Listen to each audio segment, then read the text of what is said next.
بسم الله الرحمن الرحیم. اللهم عجل ولیت الفرج. با عرض سلام و ادب به پیشوا آقای امام زمان، یگانه منجی عالم بشریت، و با درود به روح پرفتوح حضرت امام رحمت الله علیه، شهدای 8 سال دفاع مقدس، شهدای نیروهای مسلح، سپاه پاسداران انقلاب اسلامی، فرماندهی انتظامی کشور و این شهرستان و استان کرمانشاه، بسیج مردمی، مرزبانی و 48,000 لاله پرپر شده ارتش جمهوری اسلامی ایران، شهید سپهبد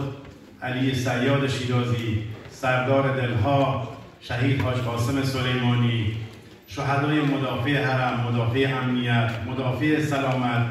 و بالاخص این روزها شهدای مظلوم و بیگناه غزه و فلسطین، و با عرض سلام و احترام به محضر مبارک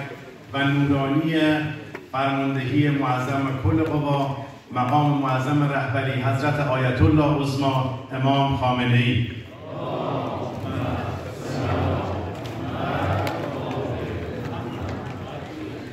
و با عرض سلام و احترام و خوشامدگویی خدمت حضار محترم که امروز در اولین یادواره شهید سرلشکر خلبان رضا نژادرضایی شرف حضور دارم. بنده قبل از هر چیز حامل سلام گرم سلسله مراتب محترم ارتش جمهوری اسلامی ایران، امیر فرماندهی محترم کل ارتش جمهوری اسلامی ایران امیر موسوی عزیز، امیر فرماندهی محترم ولایی نیروی زمینی قهرمان امیر حیدری عزیز و فرمانده مقتدر و ولایی هوانیروز امیر قربانی عزیز که امروز هم امیر فرمانده محترم هوانیروز تا کرمانشاه تشریف آوردن، ولی به علت شرایط و نامساعد بودن جو استان کرمانشاه و بارندگی هواپیمای ایشون مجدد به تهران برگشتن و زنگ زدن. خیلی هم از شما حضار محترم عذرخواهی کردن و عرض سلام گرم و خیر مقدم خدمت شما داشتن. عرض خیر مقدم ویژه خدمت خانواده های معظم شهدا، ایثارگران، آزادگان، بسیجیان، امیران و سرداران، فرماندهان آجا، فراجا، نیروی انتظامی، سپاه پاسداران انقلاب اسلامی، اعزه محترم روحانیت، امام جمعه محترم شهرستان اسلام آباد حاج آقا موسوی عزیز، فرماندار محترم پرتلاش و ولایی و زحمتکش این شهرستان جناب آقای مهندس کرمی، ریاست محترم آموزش و پرورش شهرستان جناب آقای عبدی، فرماندهی انتظامی شهرستان جناب سرهنگ مبارکی، فرماندهی راهنمایی و رانندگی شهرستان جناب سرهنگ بهادر نیا، فرمانده محترم سپاه شهرستان جناب سرهنگ یوسفند، بخشداران و اعضای محترم شورای اسلامی شهر و روستا که از نقاط دور و نزدیک امروز محفل ما را نورانی کردند، مدیر کل محترم بنیاد شهید استان و شهرستان، مدیر محترم حفظ آثار و ارزش‌های دفاع 8 سال دفاع مقدس جناب سردار عزیزمون سردار خوشبخت، فرماندهی و کارکنان تیپ 181 اسلام آباد برادر عزیزم امیر رشتو عزیز که زحمت کشیدن، نمایندگی محترم ولی فقیه در سپاه استان حاج آقا جلیلیان عزیز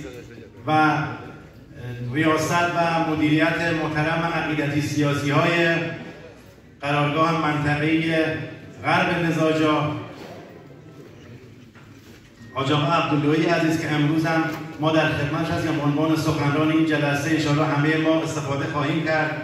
مردم فهیم و شهید پرور شهرستان اسلام آباد که امروز قدم رو چشم ما گذاشتن.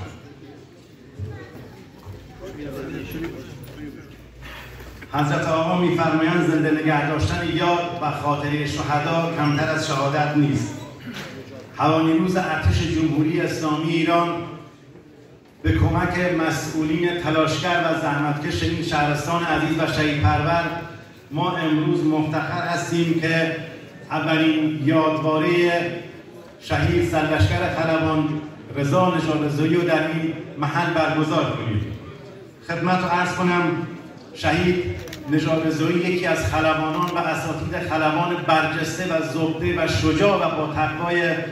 هوانیروز بود که چه در قبل از پیروزی انقلاب در قائله کردستان